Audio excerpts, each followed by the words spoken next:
پاک ہے وہ ذات جو اپنے بندے کو رات کے تھوڑے سے حصے میں لے گیا مسجد حرام سے مسجد اقصی کی طرف، وہ مسجد اقصی جس کے ارد گرد ہم نے برکتیں رکھی ہیں۔ اس میں معراج کے واقعے کا تذکرہ ہے۔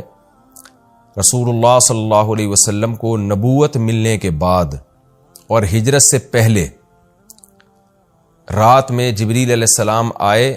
احادیث میں یہ مضمون بہت واضح ہے، قرآن میں بہت اجمال ہے، ڈیٹیل نہیں ہے۔ احادیث میں بخاری مسلم کی صحیح احادیث ہیں، بہت کثیر روایات ہیں جن میں بہت ڈیٹیل کے ساتھ اللہ نے، نبی صلی اللہ علیہ وسلم نے اس مضمون کو بیان کیا، اور قرآن میں اجمالی بیان ہوا ہے۔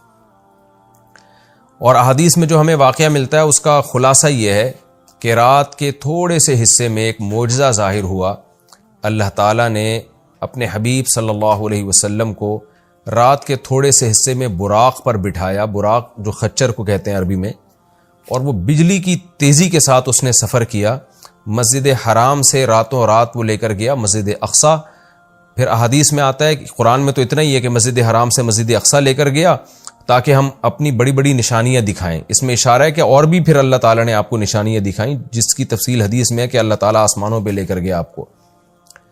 تو براق پر آپ صلی اللہ علیہ وسلم انتہائی تیز رفتاری کے ساتھ، بجلی کی رفتار کے ساتھ آپ صلی اللہ علیہ وسلم کو مسجد حرام سے مسجد اقصی لے جایا گیا۔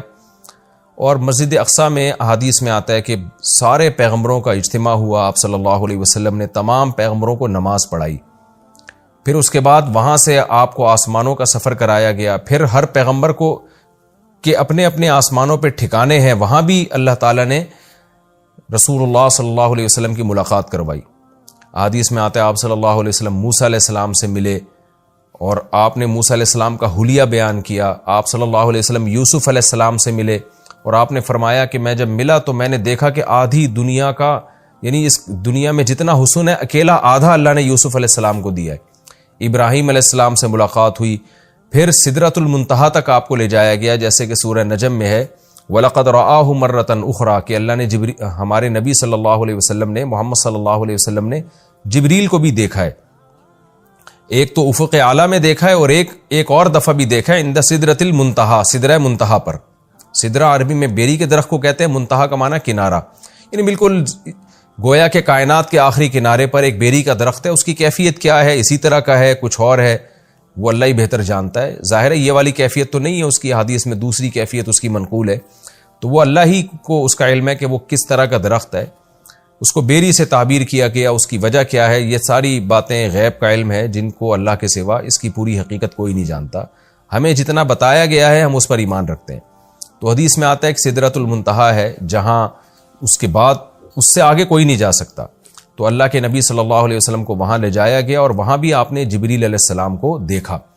تو اس کا تذکرہ بنی اسرائیل میں نہیں ہے بلکہ سورہ نجم میں ہے۔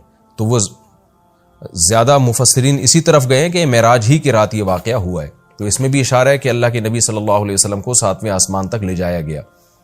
تو یہ سارا واقعہ ہوا اور رات کے تھوڑے سے حصے میں، اور پھر اللہ تعالیٰ رسول اللہ صلی اللہ علیہ وسلم کو دوبارہ واپس لے آئے، اور آپ صلی اللہ علیہ وسلم نے پھر جب مشرکین میں دعویٰ کیا کہ مجھے راتوں رات اس کائنات کی سیر کرائی گئی ہے، میں نے مسجد اقصی دیکھی، تو مشرکین نے مذاق اڑانا شروع کر دیا۔ مشہور واقعہ ابو جہل حضرت ابو بکر کے پاس آیا اور کہنے لگا کہ تمہارے ساتھی محمد صلی اللہ علیہ وسلم کا تمہیں پتہ ہے کہ انہوں نے کیا دعویٰ کیا ہے؟ ابو جہل کا خیال تھا کہ جب میں یہ واقعہ حضرت ابو بکر کو بتاؤں گا تو ابو بکر معاذ اللہ انکار کر بیٹھیں گے اور بولیں گے واقعی بھئی یہ تو محمد صلی اللہ علیہ وسلم نے معاذ اللہ جھوٹ کہا ہے اور آپ اللہ کے نبی نہیں ہیں۔ تو ابو جہل خوشی خوشی گیا اور کہا کہ تمہارے ساتھی نے کیا کہا ہے؟ تو حضرت ابو بکر نے فرمایا کہ کیا واقعی محمد صلی اللہ علیہ وسلم نے یہ دعویٰ کیا ہے؟ ابو جہل خوش ہو کے کہنے لگا ہاں بالکل دعویٰ کیا ہے۔ تو حضرت ابو بکر نے کہا کہ پھر بالکل صحیح کہا ہوگا، پھر واقعی ایسا ہوا ہوگا ان کے ساتھ، کیونکہ محمد صلی اللہ علیہ وسلم جھوٹ نہیں بولتے۔ تو جب آپ نے یہ دعویٰ کیا کہ ایسا میرے ساتھ ہوا ہے تو مشرکین مذاق اڑانے لگے، اور پھر آپ صلی اللہ علیہ وسلم سے بیت المقدس کے بارے میں پوچھنے لگے کہ اچھا آپ اس کا نقشہ بتائیں کیسا ہے، راستے میں جو ہے کون کون سے قافلے ہیں جو جا رہے ہیں۔ حالانکہ دیکھیں جب کوئی اتنی تیز رفتاری سے سفر کرتا ہے تو وہ راستوں کے قافلوں کا نہیں بتا سکتا کہ راستے میں کس کس سے ملاقات ہوئی، اور ایک دفعہ کسی عمارت کی جب زیارت ہوتی ہے تو پورا نقشہ بھی ذہن میں نہیں رہتا، تو حدیث میں آتا ہے کہ جب مشرکین نے نبی صلی اللہ علیہ وسلم سے یہ باتیں پوچھی ہیں نا، تو اللہ تعالیٰ نے پوری مسجد اقصیٰ آپ صلی اللہ علیہ وسلم کے سامنے رکھ دی، یعنی آپ کی نظروں کے سامنے رکھ دی، اور ان قافلوں کا بھی بتا دیا. تو نبی صلی اللہ علیہ وسلم ایک ایک کی خبر دیتے رہے، اور جب وہ قافلے واپس لوٹے ہیں تو جیسے جیسے نبی نے بتایا تھا اسی طرح انہوں نے خبر دی مشرکین کو، اور مشرکین حیران ہو گئے کہ نبی صلی اللہ علیہ وسلم نے کیسے وہ پورا نقشہ بتا دیا، حالانکہ آپ صلی اللہ علیہ وسلم کبھی مسجد اقصیٰ گئے نہیں ہیں، لیکن عرب کے سفر ہوتے تھے تو وہ وہی اسی طرح بیان کیا جس طرح سے مسجد اقصیٰ تھی. تو یہ ایک معجزہ اللہ نے ظاہر کرنا تھا. اس میں بہت ساری حکمتیں تھیں اور اس میں بہت سارے مضامین ہیں. سب سے پہلا سوال اس میں عام طور پر کیا جاتا ہے کہ اللہ کے حبیب صلی اللہ علیہ وسلم نے اللہ کی زیارت معراج کی رات کی یا نہیں کی. اس بارے میں دونوں طرف روایات ہیں، کوئی مضبوط بات ہمیں اس بارے میں ملتی نہیں ہے کہ زیارت ہوئی یا جن احادیث میں آتا ہے کہ زیارت کی وہ قابل تعویل ہیں، اور بعض روایتوں میں صراحتاً نفی ہے. اس لیے اس بارے میں کوئی بھی شخص کوئی بھی نظریہ رکھ لے تو رکھ سکتا ہے. میرا اپنا رجحان یہ ہے کہ کسی مضبوط دلیل سے یہ ثابت ہوتا نہیں ہے کہ ہمارے حبیب صلی اللہ علیہ وسلم نے اس رات میں واقعی اللہ کی زیارت کی ہے. کوئی مضبوط روایت نہیں ہے، اور جو نفی کی روایتیں ہیں وہ زیادہ مضبوط ہیں، واللہ عالم. دوسرا یہ کہ اس میں حکمت کیا تھی، تو پہلی حکمت تو یہی تھی کہ نبی کا ایک معجزہ ظاہر کرنا تاکہ عربوں کو آپ کی نبوت پہ یقین آئے معجزات کے ذریعے. دوسری ایک بہت بڑی حکمت علماء نے یہ بیان کی ہے کہ اللہ تعالیٰ کیونکہ نبی صلی اللہ علیہ وسلم کو آخری نبی اور سب سے افضل نبی بنایا، تو آپ کے ساتھ ایک ایسا معجزہ ظاہر کیا گیا کہ جس سے آپ کا مقام تمام پیغمبروں سے بلند ہونا ثابت ہو جائے. اب دیکھیں اللہ کے حبیب صلی اللہ علیہ وسلم تو مسجد اقصیٰ سفر کر ہی نہیں، بہت مشکل تھا آپ کے لیے وہاں تک سفر کرنا، جبکہ مسجد اقصیٰ زیادہ تر پیغمبروں کا قبلہ رہا ہے. تو اتنی مقدس سرزمین سے اللہ تعالیٰ اپنے حبیب صلی اللہ علیہ وسلم کو اس کی برکتوں سے کیسے محروم کر سکتے تھے؟ تو اللہ تعالیٰ کی حکمت نے یہ تقاضا کیا کہ وہ سرزمین جو موسیٰ کلیم اللہ کا قبلہ رہی ہے، جو ابراہیم علیہ السلام جہاں نماز پڑھا کرتے تھے، جہاں یعقوب علیہ السلام، اسماعیل علیہ السلام، اسحاق علیہ السلام اور عیسیٰ علیہ السلام یہ سارے پیغمبر گزرے، تو اس زمین کی برکت نبی صلی اللہ علیہ وسلم بھی حاصل کریں. ایک تو یہ، اور دوسرا اس زمین کو پیغمبر کی برکت بھی ملے، یعنی اس زمین کی فضیلت میں اور اضافہ ہو کہ اتنے سارے پیغمبر یہاں آئے ہیں، تو یہ کیسے ہو سکتا ہے کہ محمد صلی اللہ علیہ وسلم کے قدم یہاں نہ ہوں، تاکہ اس بیت المقدس کی فضیلت اور زیادہ بڑھ جائے. یہ نہ کہا جا سکے کہ یہ جگہ تمام پیغمبر تو آئے مگر محمد صلی اللہ علیہ وسلم نہیں آئے. تو اللہ نے اس جگہ کو بھی مزید برکتیں دیں، اور محمد صلی اللہ علیہ وسلم کی برکتوں میں بھی اللہ نے اضافہ کیا تاکہ آپ کی فضیلت ثابت ہو جائے. دوسرا یہ کہ وہاں جا کے تمام پیغمبروں کی امامت کروائی گئی ہے، اس سے بھی پیغمبر صلی اللہ علیہ وسلم کی فضیلت کو ثابت کرنا مقصد تھا کہ کیونکہ امام سب سے افضل کو بنایا جاتا ہے. تو آدم علیہ السلام سے لے کر حضرت عیسیٰ روح اللہ تک تمام پیغمبروں کو نبی کی قیادت میں نماز پڑھوائی گئی، نبی کی امامت میں، تاکہ پریکٹیکلی پیغمبر صلی اللہ علیہ وسلم کی امامت ثابت ہو. اور یہ بات، یہ مضمون بتا دیا جائے کہ محمد صلی اللہ علیہ وسلم کے دنیا میں آنے کے بعد اب امامت یہ پیغمبر صلی اللہ علیہ وسلم کا حق ہے. جیسے کہ حدیث میں آتا ہے لو کان موسیٰ حیا لما وسعہ الا اتباعی، کہ اگر موسیٰ بھی زندہ ہوں تو میری اتباع کے بغیر چارہ نہیں ہے. تبھی حضرت عیسیٰ بھی قرب قیامت میں آئیں گے نا، تو آپ صلی اللہ علیہ وسلم ہی کو وہ فالو کریں گے. تو اس کا ایک عملی نمونہ پیش کرنا تھا کہ لوگ اب نبی جب دنیا میں آ گئے ہیں محمد صلی اللہ علیہ وسلم، تو تمام شریعتیں منسوخ، اب آپ صلی اللہ علیہ وسلم ہی کو سب نے فالو کرنا ہے. تو یہ ساری حکمتیں تھیں جس کے لیے معراج کا واقعہ وجود میں لایا گیا.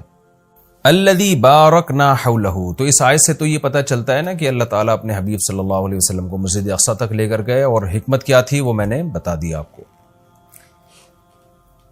لیکن اس کے کچھ فقہی احکام بھی ہیں، ان کا سمجھنا بھی ضروری ہے.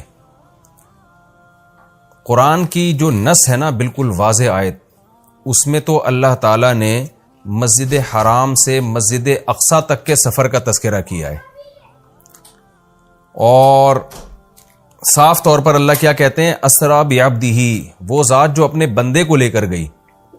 یہ بات خوب اچھی طرح سمجھ لیں کہ بعض حضرات اس بات کے شروع میں قائل رہے ہیں، بہت تھوڑی سی جماعت ہے، کہ معراج جو ہے یہ خواب میں ہوئی ہے. لیکن پھر امت کا اس پر اجماع ہو گیا دلائل کی روح سے کہ معراج خواب میں نہیں ہے بلکہ جسمانی ہے. لہذا پوری امت کا تمام فقہا محدثین کا اس پر اجماع ہوا کہ یہ خواب میں نہیں ہوا بلکہ یہ جسمانی یعنی آپ کو جسد اطہر کے ساتھ لے جایا گیا ہے. اور اس کی دلیل قرآن کی آیت ہے کہ سبحان الذی اسرا. ایک تو سبحان اللہ عربی میں تعجب کے موقع پہ کہا جاتا ہے، تو تعجب ظاہر ہے جب ہی ہوگا نا جب جاگتی حالت میں ہو. اگر خواب کی حالت میں ہے تو پھر تو یہ تعجب کی بات نہیں، خواب میں تو کچھ بھی آ سکتا ہے انسان کو. دوسرا یہ کہ اللہ نے یہاں یہ فرمایا بعبدہ، اپنے بندے کو لے کر گیا. تو عبد کا جو اطلاق ہے نا بندے کا، وہ صرف روح پر نہیں ہوتا، وہ جسم اور روح دونوں پر ہوتا ہے. جب ہم کہتے ہیں میں فلاں کو فلاں جگہ لے کر گیا، تو اس سے یہی سمجھ میں آتا ہے کہ اس کو جسم کے ساتھ لے کر گیا میں. تو اس لیے قرآن میں یہ بھی اشارہ ملتا ہے کہ معراج جو ہے وہ جسم کے ساتھ ہوئی ہے. تو جو حضرات کہتے ہیں نا کہ روح کے ساتھ ہوئی ہے یعنی خواب میں ہوا ہے، وہ استدلال کرتے ہیں سورہ بنی اسرائیل کی ایک آیت میں جو آگے آئے گی انشاءاللہ، جس میں آتا ہے وَمَا جَعَلْنَا الرُّؤْيَا الَّتِي أَرَيْنَاكَ إِلَّا فِتْنَةً لِلنَّاسِ وَالشَّجَرَةَ الْمَلْعُونَةَ فِي الْقُرْآنِ. یہ سورہ بنی اسرائیل میں اسی صورت میں آگے یہ آیت آ رہی ہے. میں اس کا نمبر بھی آپ کو بتا دیتا ہوں. یہ آیت نمبر 60 ہے اسی سورہ بنی اسرائیل کی. وَمَا جَعَلْنَا الرُّؤْيَا الَّتِي أَرَيْنَاكَ. رؤیا جو ہے نا قرآن میں خواب پر بھی اس کا اطلاق کیا گیا ہے، جیسے کہ سورہ یوسف میں آتا ہے کہ لا تقصص رؤیاک علی اخوتک. رؤیا، اے میرے بیٹے اے یوسف تو اپنے خواب لوگوں کے اپنے بھائیوں کے سامنے بیان نہ کرنا. تو رؤیا کا اطلاق چونکہ خواب پر بھی ہوتا ہے، لہذا بعض لوگوں نے یہ کہا کہ قرآن کہہ رہا ہے وما جعلنا الرؤیا التي اریناک، اے نبی جو رؤیا ہم نے آپ کو دکھایا وہ ہم نے لوگوں کی آزمائش کے لیے دکھایا ہے.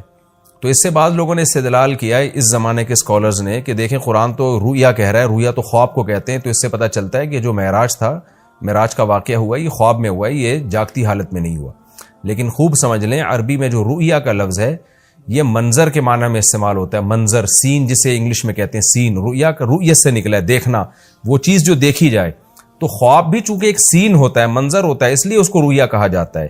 یہ مطلب نہیں ہے کہ ہمیشہ رؤیا کا اطلاق خواب پر ہی ہوگا. اور اس کی دلیل اسی آیت میں موجود ہے. قرآن کیا کہہ رہا ہے؟ ہم نے جو آپ کو منظر دکھایا وہ اس لیے دکھایا تاکہ لوگوں کی آزمائش کا ذریعہ بنے. آزمائش جب ہی ہوگی نا جب کچھ اس کو مانیں گے، جب کچھ انکار کریں گے. اگر یہ خواب ہوتا تو پھر آزمائش تھوڑی ہوتی، پھر تو مشرکین بھی کہہ لیتے بھائی خواب تو کچھ بھی آ سکتا ہے. اور آگے قرآن کیا کہہ رہا ہے وَالشَّجَرَةَ الْمَلْعُونَةَ فِي الْقُرْآنِ. اسی طرح وہ درخت جو ملعون درخت ہے جس کو شجرہ زقوم کہا گیا ہے، وہ بھی ہم نے ایک لوگوں کے لیے آزمائش بنایا ہے. کیونکہ جب مشرکین مکہ کو بتایا گیا کہ کڑوا درخت ہے جہنم میں، تو فوراً انہوں نے کہا کہ درخت تو آگ میں اگ ہی نہیں سکتا، یہ تو پاسبل ہی نہیں ہے. تو اللہ نے اس کا جواب دیا کہ وہ جہنم کی جڑ، اس کی جو جڑیں ہیں وہ جہنم کی تہ میں ہیں. اور پھر اللہ نے بتایا کہ ہم نے وہ درخت اس لیے پیدا کیا ہے تاکہ یہ جو لوگ ہیں، جو مادہ پرست لوگ ہیں، یہ خدا کی قدرت کا انکار کریں اور یہ انکار کریں کہ کہیں کہ درخت آگ میں نہیں پیدا ہو سکتا، جبکہ اللہ تو سب کچھ کر سکتا ہے. تو اب دیکھیں قرآن کیا کہہ رہا ہے کہ ہم نے جو ملعون درخت ہے وہ بھی لوگوں کے لیے فتنہ بنایا. کیا مطلب؟ اسباب کی دنیا میں وہ بھی پاسبل نہیں ہے کہ ایسا ہو، تبھی تو فتنہ ہے، تبھی تو آزمائش ہے. ایمان والے اس درخت کے وجود کے قائل ہوں گے، اور احمق اور بیوقوف جو خدا کی قدرت کا انکار کرتے ہیں وہ انہیں اس کی کوئی سائنسی لاجک سمجھ میں نہیں آئے گی تو وہ انکار کر دیں گے. تو اب قرآن نے معراج کے واقعے کو اور جو زقوم کا درخت ہے، آیت نمبر 60 سورہ بنی اسرائیل کی آیت نمبر 60، جی ہاں، اس صورت میں ایک ہی مقام پہ بیان کیا ہے. تو کیا مطلب؟ دونوں کا وقوع اس کی کوئی لاجک بنتی نہیں ہے، دونوں سیم ہیں. یعنی معراج کا واقعہ اور جہنم میں درخت کا پیدا ہونا یہ دونوں عقل سے بالاتر چیزیں ہیں. لہذا جو خدائی قدرت کے قائل ہیں وہ اس کا اقرار کریں گے، جو خدائی قدرت کے قائل نہیں ہیں وہ ان دونوں واقعات کا انکار کر دیں گے. تو اس سے بھی پتہ چلتا ہے کہ معراج جسم کے ساتھ ہوئی ہے، کیونکہ اگر اس کو خواب میں مان لیا جائے تو پھر یہ اس کی کوئی سائنسی دلیل دینے کی ہمیں ضرورت نہیں رہتی، کیونکہ خواب میں انسان کچھ بھی کر سکتا ہے، سب کچھ ہو سکتا ہے خواب میں اس کے ساتھ. تو یہ واضح قرائن ہے اس بات کے کہ خواب یہ جو معراج ہوئی ہے رسول اللہ صلی اللہ علیہ وسلم کو، یہ جسد اطہر کے ساتھ ہوئی ہے. یہ صرف روح کو آسمان میں نہیں لے جایا گیا اور صرف جو ہے خواب میں یہ کام نہیں ہوا، بلکہ جسد اطہر کے ساتھ یہ کام ہوا ہے. اور حضرت عائشہ رضی اللہ تعالی عنہ سے ایک روایت ہے جس میں آتا ہے کہ رسول اللہ صلی اللہ علیہ وسلم کا جسد اطہر ما فقیدہ، اس طرح کے الفاظ ہیں، صحیح حدیث ہے کہ وہ گم نہیں پایا گیا. تو بعض لوگوں نے اس سے استدلال کیا کہ امی عائشہ کو یہ دعویٰ کر رہی ہے کہ نبی صلی اللہ علیہ وسلم کا جسد وہ گم نہیں پایا گیا، لہذا جسد وہیں تھا اور روح کو معراج ہوئی ہے. تو یہ خوب سمجھ لیں حضرت عائشہ کے کلام کا یہ مفہوم نہیں ہے. حضرت عائشہ کے کلام کا وہی مفہوم لیا جائے گا نا دیگر احادیث سے ثابت ہوتا ہے. تو مطلب یہ ہے کہ اتنی تھوڑی دیر کے لیے وہ جسم بستر سے غائب ہوا ہے کہ گم نہیں پایا گیا، یعنی کسی نے آپ کو تلاش کرنے کی کوشش نہیں کی. ورنہ اتنا بڑا واقعہ ہو کہ آپ مسجد اقصیٰ میں جا رہے ہیں اور ساتوں آسمانوں کی آپ کو سیر کرائی جا رہی ہے، تو اشکال ہوتا ہے نا کہ پھر تو جسم آپ کا غائب ہونا چاہیے تھا. لوگ تلاش کرتے کہ بھئی رسول اللہ صلی اللہ علیہ وسلم تو یہاں تھے، اب گئے کہاں اتنے ٹائم کے لیے. تو اتنا تھوڑے عرصے میں یہ آنن فانن بجلی کی رفتار کے ساتھ ہوا ہے کہ رسول اللہ صلی اللہ علیہ وسلم کو تلاش کرنے کی کوشش نہیں کی گئی. ایک سیکنڈ کے بھی ہو سکتا ہے ہزارویں حصے کے اندر یہ کام ہوا. اب رہا یہ مسئلہ کہ یہ کام سیکنڈ کے ہزارویں حصے میں ہو کیسے گیا. جب اتنے واقعات ہوئے، مسجد اقصیٰ میں آپ گئے، اتنا لمبا سفر، پھر وہاں اپنے پیغمبروں کو نماز پڑھائی، پھر وہاں سے آپ کو آسمانوں کی سیر کرائی گئی، مختلف آسمانوں پہ دوبارہ سے مختلف پیغمبروں سے ملاقات ہوئی، اور یہ سارا واقعہ ہونے کے بعد دوبارہ براق پہ بجلی کی رفتار کے ساتھ آپ کو لایا گیا، اور پھر آسمان میں آکسیجن کہاں تھی، اور ایک تیز اتنی اسپیڈ کے ساتھ چلے گی وہ تو ہوا میں رگڑ کھا کے جو ہے ہلاک ہو جائے گی، جیسے کہ وہ خچر تھا یا جو براق تھا. تو یہ ساری چیزیں کیسے ممکن ہیں؟ تو ان تمام باتوں کا جواب اللہ نے سبحان الذی میں دے دیا کہ سبحان الذی، وہ ذات ہر عیب سے پاک ہے جس نے یہ کام کیا. کیا مطلب؟ یہ انسانوں کے لیے ناممکن ہے، اللہ کے لیے ناممکن نہیں ہے، کیونکہ اللہ تعالیٰ عیب سے پاک ہے، اور عاجز ہونا، کسی کام کو نہ کر سکنا، یہ بھی ایک عیب ہے. تو یہ عیب انسانوں میں پایا جاتا ہے، یہ اللہ میں نہیں پایا جاتا.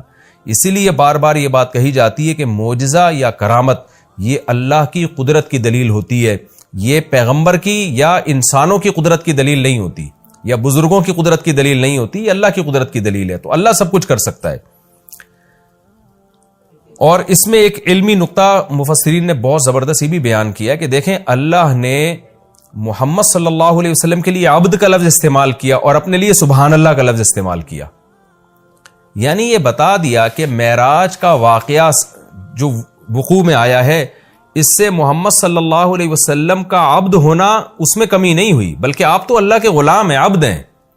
تو یہ آپ کی طاقت اور قدرت کی دلیل نہیں ہے، کیونکہ آپ تو غلام ہیں، عبد ہیں، سارے انسان اللہ کے عبد ہیں. تو یہ اللہ کی قدرت کی دلیل ہے. تو یہ بھی ایک اہم پوائنٹ کی بات ہے کہ اس میں کوئی شرک نہ کرنا شروع کر دے اور یوں نہ کہے کہ محمد صلی اللہ علیہ وسلم اتنے طاقتور ہیں کہ رات کے تھوڑے سے حصے میں وہ بیت المقدس بھی چلے گئے اور ساتوں آسمانوں کی سیر بھی کر کے آ گئے، تو کوئی محمد صلی اللہ علیہ وسلم کی عبادت نہ شروع کر دے. تو اس لیے اللہ نے بتا دیا کہ بھائی یہ سبحان اللہ، اللہ ہر عیب سے پاک ہے، محمد صلی اللہ علیہ وسلم تو عبد ہیں، عبد ہی رہیں گے. اللہ نے آپ کو عبد بنایا، تو عبد کی عبادت نہیں ہوتی، عبادت معبود کی ہوتی ہے. اب میں آگے چلتا ہوں. میں نے مختصر معراج کا واقعہ بیان کیا، باقی معراج کس رات کو ہوئی خوب سمجھ لیں، اس بارے میں کوئی مستند روایت موجود نہیں ہے، یعنی اس کی اسپیسیفک تاریخ کہ کس تاریخ کو یہ واقعہ وجود میں آئے. 27 رجب لوگوں نے خود گڑی ہوئی ہے، اس پر کوئی صحیح حدیث موجود نہیں ہے. تو ہمیں بس اتنا ایمان ہے کہ معراج کا واقعہ ہوا ہے. اچھا، نبی صلی اللہ علیہ وسلم کے مسجد حرام سے مسجد اقصیٰ تک جانے کے عمل کو اسراء کہا جاتا ہے، اور مسجد اقصیٰ سے ساتویں آسمان تک جانے کے عمل کو معراج کہا جاتا ہے. یہ بھی ایک ٹرم خوب اچھی طرح سے آپ سمجھ لیں. تو اسراء کا عمل اور معراج کا عمل. اور علماء نے یہ کہا ہے، یہ مسئلہ بیان کیا ہے کہ جو مسجد اقصیٰ تک جانے کا بھی انکار کرے گا وہ کافر ہو جائے گا، کیونکہ قرآن کی صریح آیت موجود ہے. اور جو آسمانوں پہ جانے کا انکار کرے گا تو اگر وہ کوئی تعویل کر رہا ہے احادیث کی یا خبر واحد ہونے کی وجہ سے تو وہ گمراہ ہوگا، کافر نہیں ہوگا. لیکن جو ضد اور ہٹ دھرمی میں انکار کر رہا ہے صرف نبی صلی اللہ علیہ وسلم کی بات کو غلط قرار دے کر، تو پھر وہ بھی کافر ہو جائے گا. تو اس لیے معراج کا یعنی مسجد حرام سے مسجد اقصیٰ تک جانے کا تو قرآن میں چونکہ صراحتاً ذکر ہے، اس کا انکار تو بالکل قرآن کا انکار کہلائے گا. اور جو احادیث کا انکار کرتا ہے تو اگر کوئی تعویل کرتا ہے تو گمراہ کہلائے گا، تعویل نہیں کرتا تو پھر وہ بھی کافر کہلائے گا. آگے اللہ فرماتے ہیں الذی بارکنا حولہ، اس مسجد اقصیٰ جس کے ارد گرد ہم نے برکتیں رکھی ہیں. ارد گرد چونکہ سرزمین شام ہے تو اس میں اللہ نے برکتیں رکھیں، دنیاوی برکتیں بھی رکھی ہیں اور روحانی برکتیں بھی. روحانی برکتیں یہ ہیں کہ جتنے پیغمبر اس سرزمین میں آئے کسی دوسری زمین میں نہیں آئے، اور جتنے پیغمبروں کی وہاں قبریں ہیں سرزمین شام میں اور بیت المقدس میں، اتنی قبریں پیغمبروں کی کہیں نہیں ہیں، کسی اور جگہ پہ اتنی قبریں نہیں ہیں۔